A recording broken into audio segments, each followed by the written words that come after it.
ħareġ rapport li tefa' dawl fuq il-fallimenti fis-sistema edukattiva ta' pajjiżna. Ewlenin fosthom dwar l-early school leavers, jiġifieri dawk l-istudenti li jitilqu mill-iskola qabel iż-żmien. Fil-fatt, ir-rapport jgħid li r-rata ta' tfal f'pajjiżna li jitilqu mill-iskola qabel iż-żmien hija l-ar waħda minn fost il-pajjiżi kollha tal-Unjoni Ewropea. Iżda għal Lorenz Gonzi, il-bini tal-iskejjel huwa aktar importanti.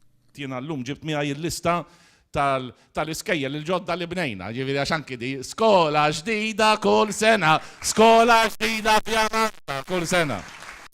Ftaħar dwar il-flus li skontu il-gvern jiddedika l-qasam tal-edukazzjoni. F'pajjiżna kull ġurnata tal-iskola nonfqu 1,400,000 euro kull jum.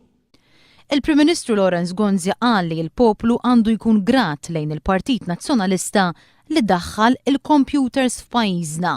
Aħna partit illi ġibna l-computers f'pajjiżna meta ħaddieħor ma ridhomx il-computers f'pajjiżna. Minkejja l-iskejjel il-ġodda, il-computers u l-interactive whiteboards, kważi 2 minn kull 5 studenti f'pajjiżna qed jitilqu mill-iskola qabel iż-żmien. Dan ifisser li 36.9% tal-istudenti jitilqu mill-iskola qabel iż-żmien, meta l-mira tal-Unjoni Ewropea hija li sas-sena 2020 din tinżel għal 10%. Iżda skont il-Ministru tal-Edukazzjoni Dolores Cristina, ir-riformi li twettaq il-Gvern qed jgħinu fil-problema tal-early school leavers.